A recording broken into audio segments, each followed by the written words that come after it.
A tragic chapter is closing after Amber Waterman accepted a plea deal for the death of Ashley Bush and her unborn baby more than 3 years after the crime was committed. Now we're getting a look at the final interview she did with Benton County prosecutors as part of that plea deal to avoid the death penalty. 5 News reporter Emily Moss reports. We want to start by warning you the details of this crime are disturbing and might be hard to hear. The story of Ashley Bush and her unborn baby Valkyrie is a story that left the community on edge. There are many questions, even years later, that only their killer, Amber Waterman, holds the answers to. And that's why we're sharing these portions of Waterman's final interview with prosecutors before accepting a plea deal last week.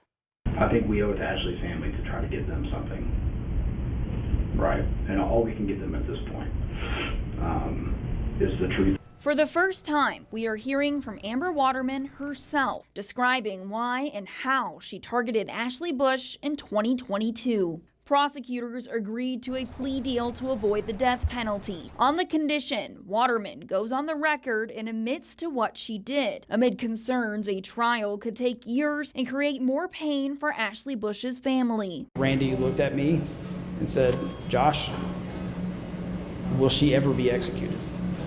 And I had to tell him, almost certainly not in your lifetime, if ever. In the recorded sit-down interview obtained by 5 News, Waterman tells prosecutors she created a fake Facebook profile using the name Lucy to connect with pregnant women and later ask for their child. She admits she lied to her husband, Jamie, and to her family, claiming she was pregnant and near her due date. The original goal was to adopt a child. Waterman admits she met with several expecting mothers before meeting Ashley, but says she did not feel confident that they would be willing to give up their baby. After meeting Ashley the first time, Waterman says she felt like she had found what she was looking for. And Ashley was kind of all over the place. She seemed more vulnerable in life, I guess, is that? Yeah. Police then asked Waterman to walk them through the day of the crime. She insists the murder was not planned, despite this being their second meeting. I didn't plan it for months.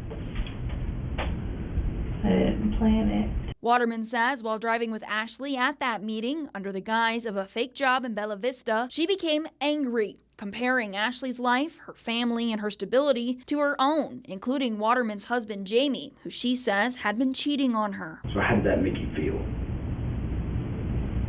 when your brain connected her and Jamie?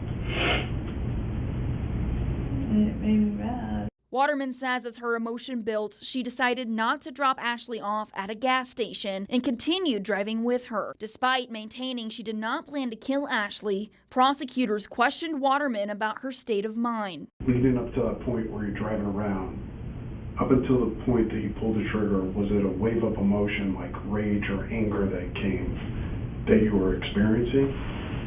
Just sadness.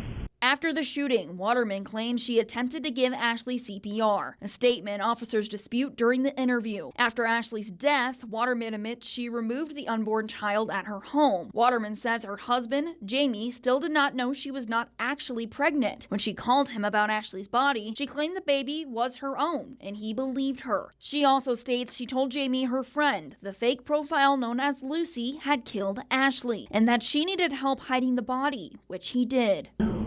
Jamie didn't know anything. He was completely clueless up until the point where you called him up.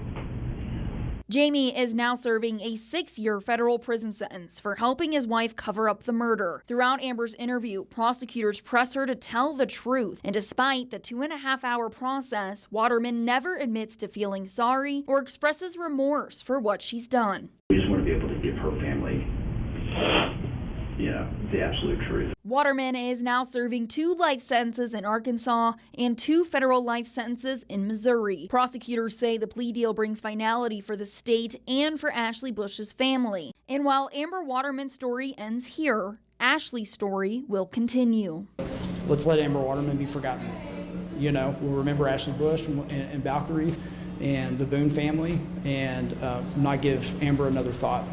Despite initially being firm on going to trial and securing the death penalty, Benton County prosecutors say the federal government could have decided Waterman must serve her federal life sentences before she could be executed, meaning it might have never happened.